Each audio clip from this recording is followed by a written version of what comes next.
Tulime siia küpsesse kuusikusse, kus on rohkesti ka lehtpuid ja alusosa. Praegu siin talvel ta paistab päris hästi läbi, aga nii kui lehed tulevad, kõik see toomiga võsa, see katab ühtlase siukse vaibana selle aluse. Et kui see oli plaan see mets nii-öelda ära realiseerida ja siis oleks mõistlik praegusel ajal see alusmets kõrvaldada. Noh, vaadata natukene siukse linnupilguga, et kus ise võtaks ette ja tassiks mööbli sisse. Ma arvan, et kõiki puid ei pea maha raiuma, aga see alusosa, kus on siuke tihedam ja kuhu hirmsasti tahetakse pesa teha, no siis kui nad saabuvadki kevadel ja näevad, et siin ei ole võimalust, siis lähevad lihtsalt kõrvalmetsa ja teevad seal. Üks hea asi on muidugi see, et tänasel päeval on meil see raievõimekus niivõrd hea, et siukse väikse lageraie on võimalik ära teha nädala ajaga. See oleks väga tähtis, see ajafaktor, et seda häiringut siin metsas ei oleks. Jah, see säilikpuude teema on üks väga tähtis. Asjalikud metsaomanikud on neid ilma seaduseta ka alati jätnud. Jätta siuksi vanu puid, põnevaid, oma silma järgi vaadata põnevaid, just siuke välja kasvanud siuksed iidsed pihlakad või puuks kasvanud toomingad või õunapuud.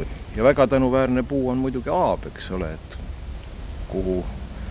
kuhu rajatakse tihtipeale mitmekorruseid hotelle.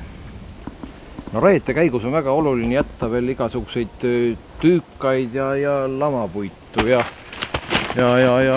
siuksi murdunud puid, kõrgemaid tüükaid ja siin toimub elu, siin on putukaid, siin on seeni, siin on samblikuid lageraie servadesse, eriti servadesse just, et ega elu käib ka ikka selle varju ja valguse piiril, kus on siuke mõõdukas soojus ja varju saab, et oleks mõistlik panna pesakast.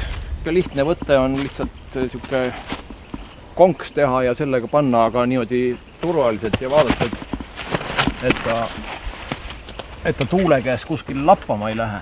Isegi selline ark, et lind on leidlik, lumi on ajanud selle sassi siin, aga ta on suutnud omal selle elamise siia sattida ilusti vahel. Ma arvan, et siin selle pesa suuruse järgi vaadata, et igal juhul lendasid siit pojad välja õigel ajal. See mets siin ootab oma aega. Siin on 7 aastat tagasi harvendusraie tehtud. Kui on järjepidev hooldatud mets, siis me saaksime väiksema vaevaga ja julgeksime sellist metsa näiteks jätta kevade peale. Ja üha enam on ikka näha, et ega metsaomanik ei taha kevadel raiuda. Aga paraku ega meil on, elame sellisel laiuskraadil, kus selline kliima, muutlik samuti, et me kõik ei mahu sinna talve ära.